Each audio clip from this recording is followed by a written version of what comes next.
Hey everybody, this is Travis from Visceral Disgorge. This is Tyler from Begat the Nephilim. This is Mike from Devil Driver. This is Samuel from Animal. Hi, this is Raven from Raven Black, and you're listening to the Great Metal Debate Podcast.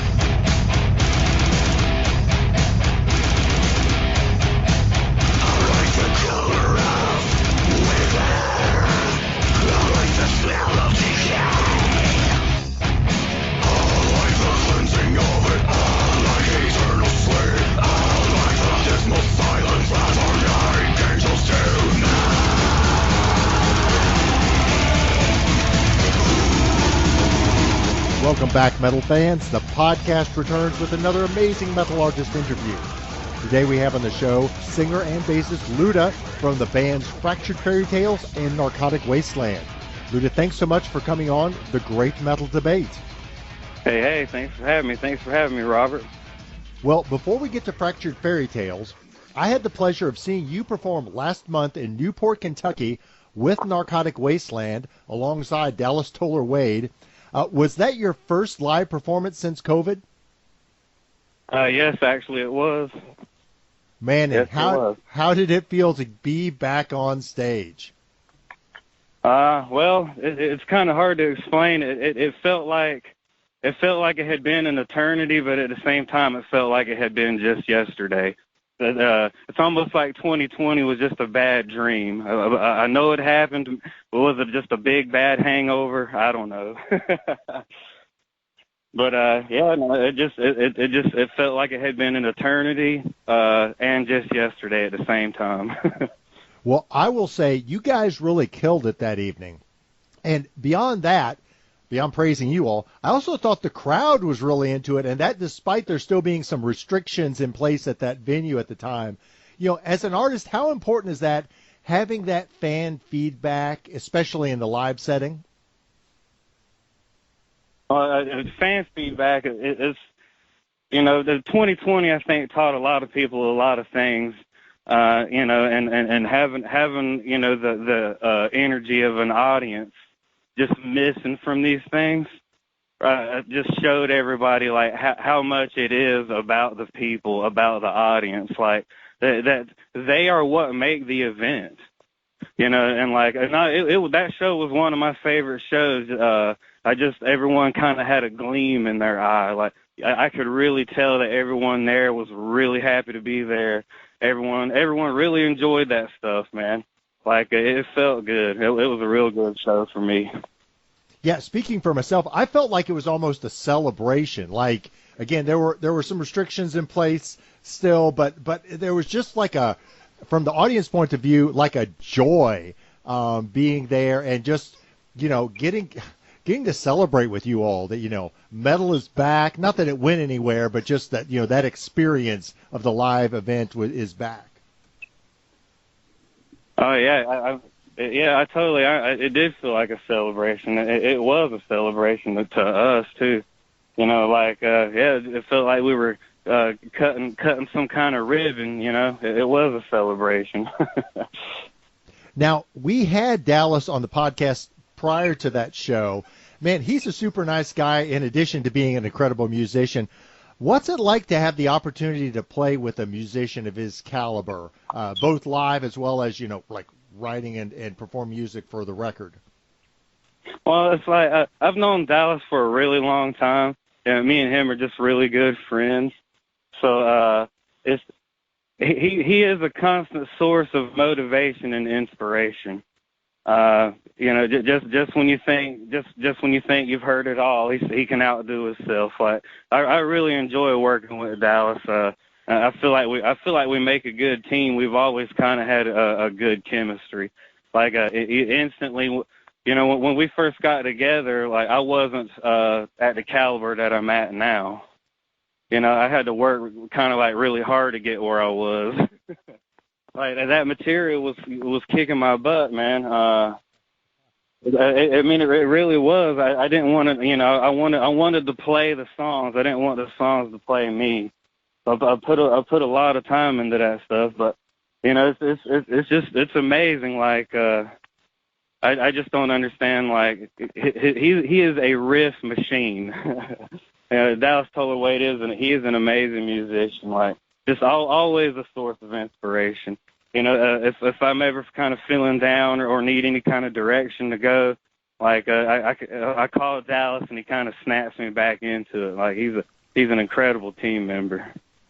I can see that. Back to the performance that evening, like as you were playing some of those songs, did you have some moments where you're like, I don't even remember, I hope my fingers remember how to play this. Like it had been so long since doing a live session. Did it feel natural? Did it feel odd? Kind of what was that experience like? It was a little bit of both. I had been doing a lot of practicing at home, and we were in the band room together, had a couple of rehearsals, but just it's nothing can emulate a live setting. Like you're up there with the adrenaline, you have to maintain a certain kind of control. It's kind of like a bunch of valves going. You got one thing turned up too high, so something's going to break. It's kind of like that. But yeah, it was a balance in that. But I feel like it all kind of came. It's kind of like riding a bike. Once I got going, I got going. Well, I can tell you from the other end of the other side of the stage, as a fan, you guys, you really knocked it out of the park. It was such a tremendous performance, and I thoroughly enjoyed it. So let's turn now to your other band and love, Fractured Fairytales. A little background, when did things get started with that band, and kind of what was the original idea behind the band's formation? Well, actually, I was pretty much a little kid when I had come up with the Fractured Fairytales thing. And like, I know there's a Rocky and Bullwinkle cartoon that's called Fractured Fairytales. A lot of people make that correlation, but like, I actually didn't have that cartoon in mind when I like named the band. I was kind of wanting to do a happy theme, dark theme kind of thing. I was super young when I come up with it, and just being in high school, I had friends. Everybody had like little FF tattoos. We were like for a while, like we were just. It was more like just kids doing stuff. We weren't, it was more about just partying and stuff like that. But then. I started getting into death metal bands, and I was in death metal band, just local band after local band for a while. And, it's like, I felt a loop going on where it's like we'd work real hard on the music and the band would break up. We'd work real hard on the music and the band would break up. And I was like, man, I got to get something going. I need to set something in stone here. So, like, I looked back into my past and I grabbed the FF idea back up. I already had the tattoo.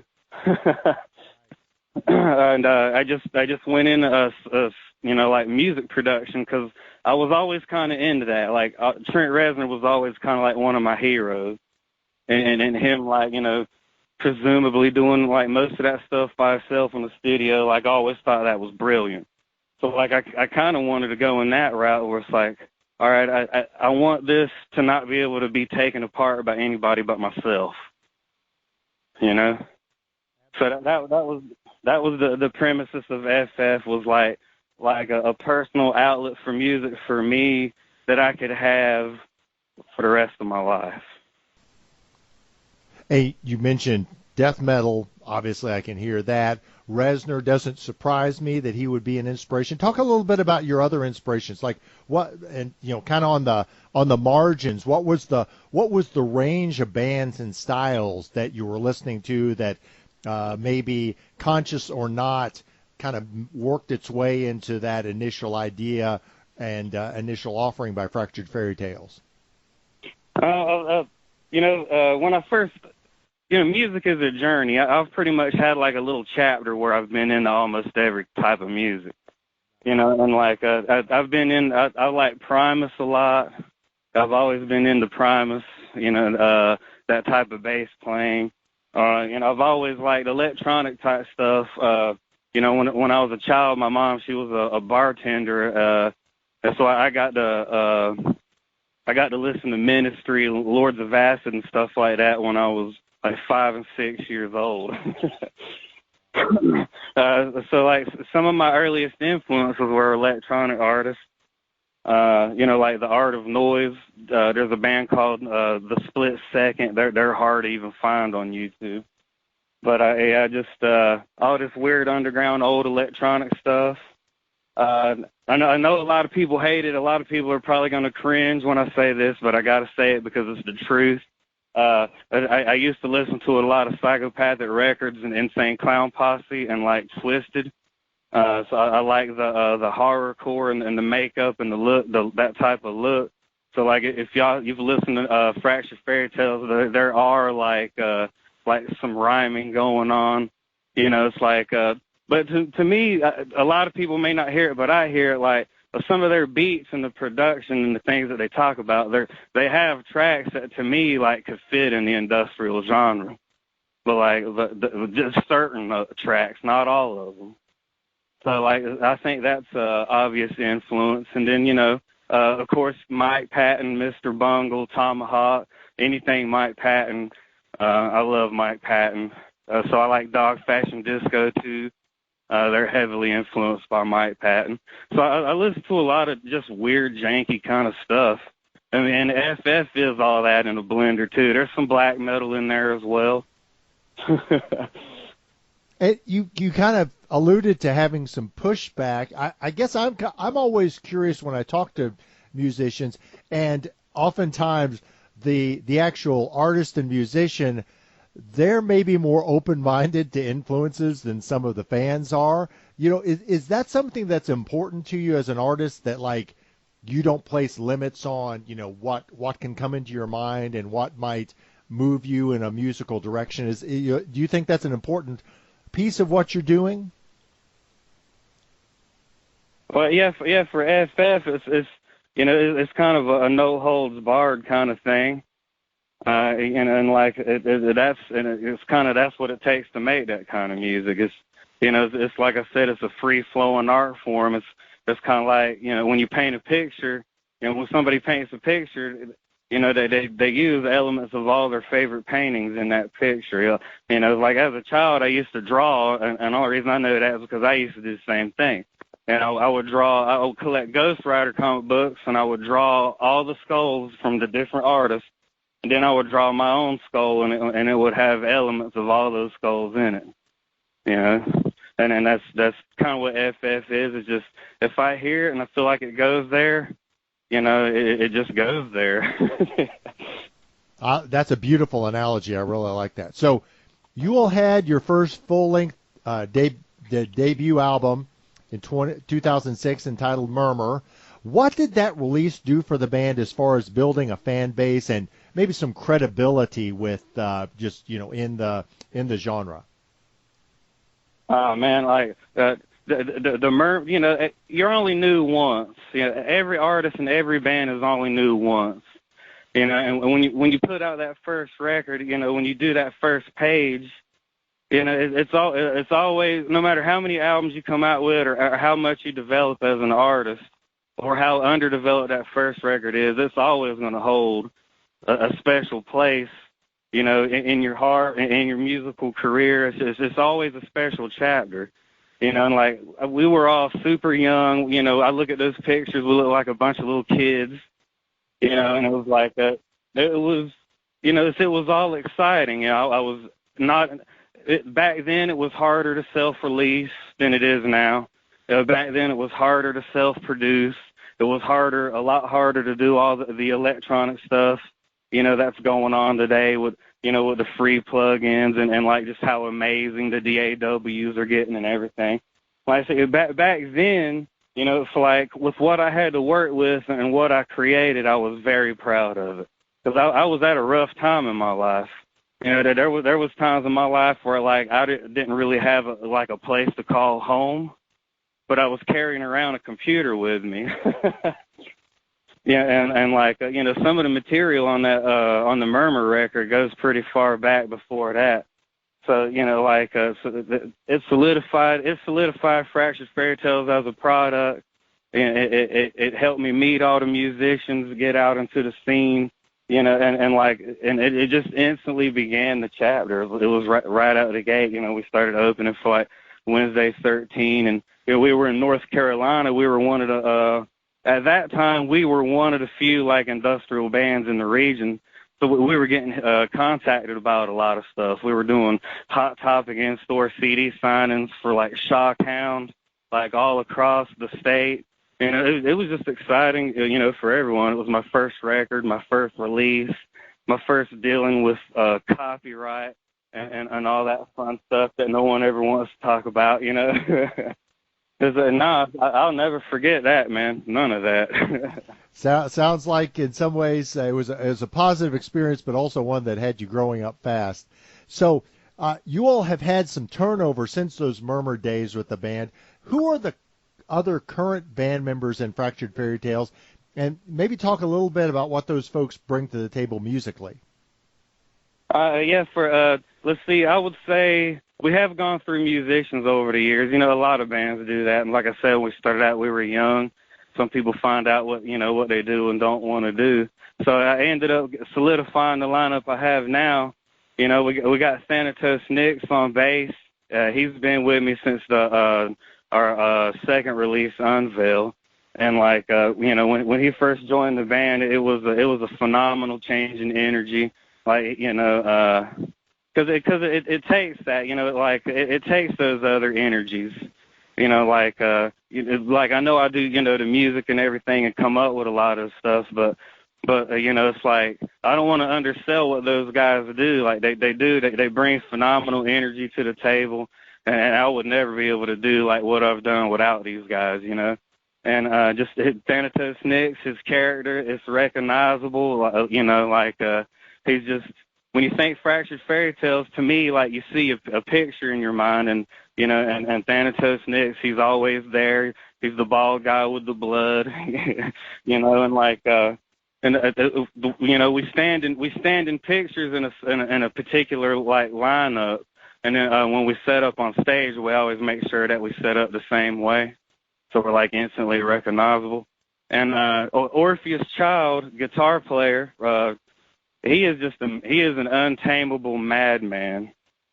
But you know what? That's what I want. This is rock and roll. We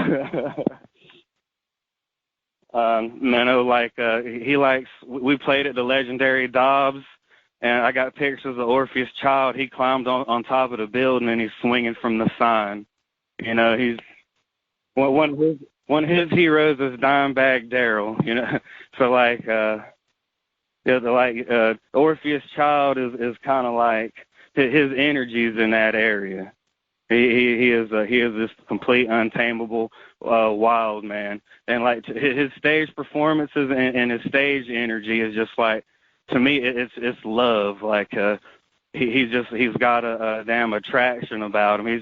He's very entertaining. He knows what he's doing. He's living it. He's feeling it. You mentioned earlier, like band pictures. You all have a very stylized visual presentation, and I've watched all your videos on your YouTube channel, which I would encourage fans to check out. That they are great. I'm curious, is that visual presentation something that you had in mind from the beginning, or did that part of the band evolve over time? I had pretty much a lot of those visions already. When I was coming up, I had these cool grandparents. They did this cool thing where they recorded all the horror movies that came on a satellite dish on a VHS tape, and then they just let me watch them all day long. So I remember being 5 years old watching Friday the 13th, Nightmare on Elm Street, Jaws, Beetlejuice, anything like that. And then it's my grandma also had a collection of like Disney movies. So just think about Fractured Fairytales for a second, that name, and then like kind of what I was brought up on. So it's already starting to like make sense, right? I love that, and I'll say you make me feel better, because I, of course, at my age, definitely remember VHS tapes. We'll have some listeners who are like, what is that? They don't even remember VHS tapes. So, that visual aesthetic, is that something like especially in the live performance, which I unfortunately haven't had a chance to see you all live, like when you put on the face paint, like is that something that put you in the mood to do the music, or kind of how does that work? Does the visual part reinforce the music, or again, how does that kind of work for you? Yeah, I would say 1,000% it does. And like I've heard, like a lot of acts, they've kind of said the same thing when they do the makeup and everything before a show. But like it's really ritualistic, and it's a real big transition. You're going about your day, you're traveling, you're getting to the next show, you're in a gas station, you're here, you're there, you're just doing everyday normal stuff. But that night, I have to be Lutachrist, and I have to show people visions of the Nether with 5,000% of my every being.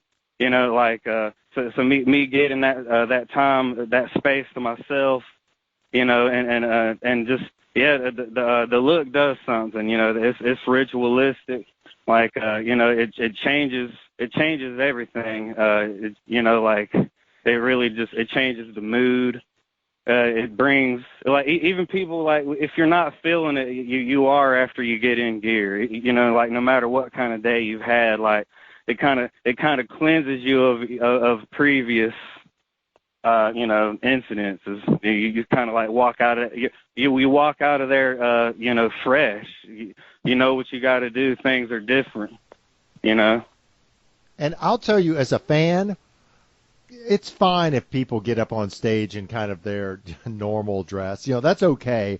But there's something about seeing a black metal band in the corpse paint, or a folk metal band, with that garb on. Like, there's something about that to me as a fan that transports you to another place and says, not just you're going to hear some people playing music, but you're taking part in an experience.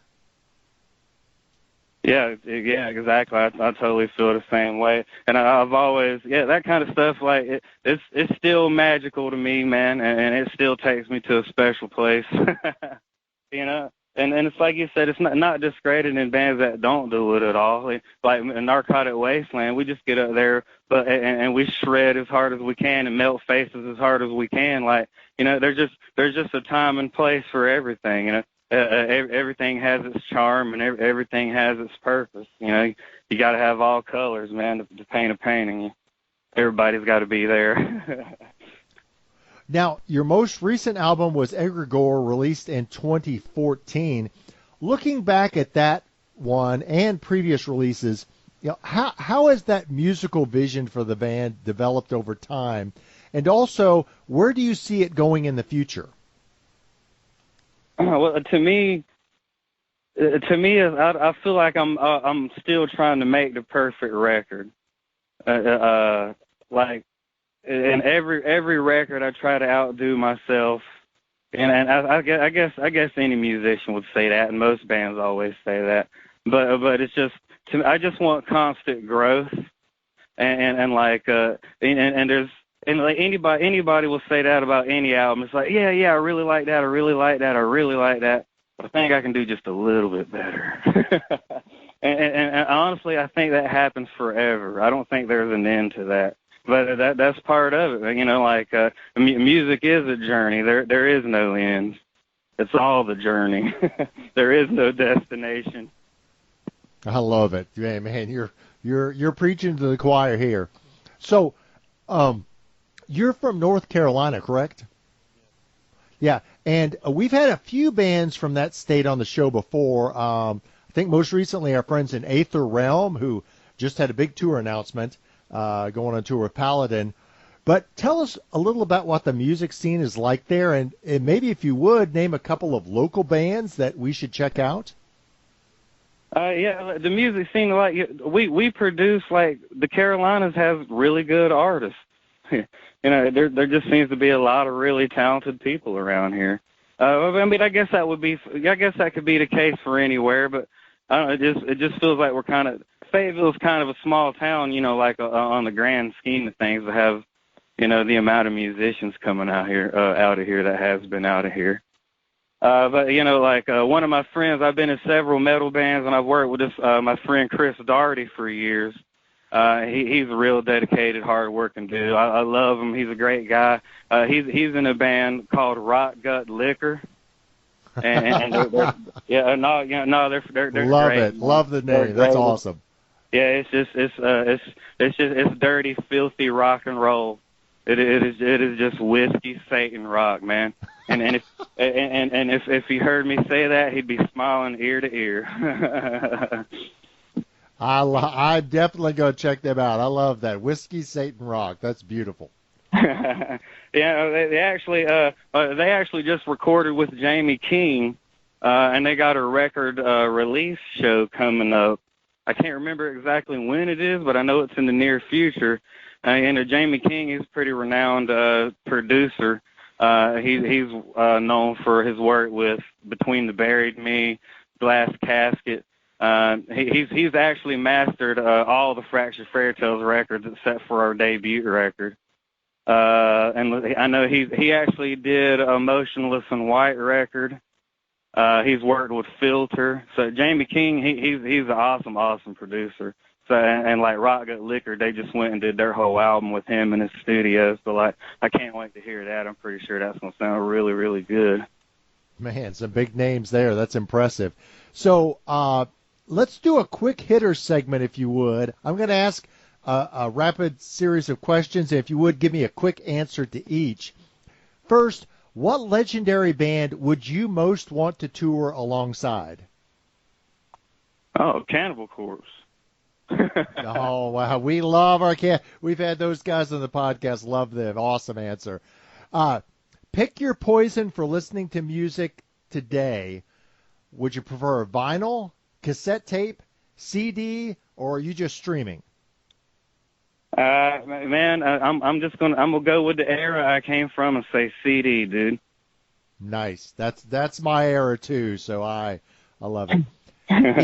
If for some reason you had to give up music, couldn't play at all, perform, what career or hobby would you want to replace it with? Well, I guess I would have to continue doing carpentry. Sweet, very artistic. That's awesome. I just love a carpenter. Dogs or cats? Dogs. Right answer. Is a hot dog a sandwich? No. Correct answer again. And final question, what happens when we die? We respawn. Oh, I love it. Beautiful. So, starting to wrap up with you now, what are the plans for the rest of the year, remainder of 2021, that you can share with us, both for Fractured Fairytales as well as Narcotic Wasteland? Narcotic Wasteland, we are grinding our asses off on completing a completely badass record. You know, both bands are working on videos, and I will say this. I don't know if I'm even supposed to say this or not, but I can say this. Fractured Fairytales is done with their next record, but I have no plan. There's no plans for a release date at this moment. I am currently doing music videos, and I am preparing to give everything that everybody has been waiting for. Man, you are definitely whetting the appetites of fans wanting to check out that new album after quite a while between albums for Fractured Fairytales. Finally, what is the best way for fans to purchase music and merchandise from Fractured Fairytales? Our full website is fracturedfairytalesband.com. Everything's there, you know, all our links, videos, digital store, merch store, bundles, all the fun shit's over there. Again, fans, I definitely encourage you to check out this band. They are raucous. The visual presentation they have is very compelling. Check out their videos, their YouTube page, and check out that web store. You will not be disappointed. Luda, thank you so much for joining us today on The Great Metal Debate. Oh, man, the pleasure's all mine. Thanks for having me.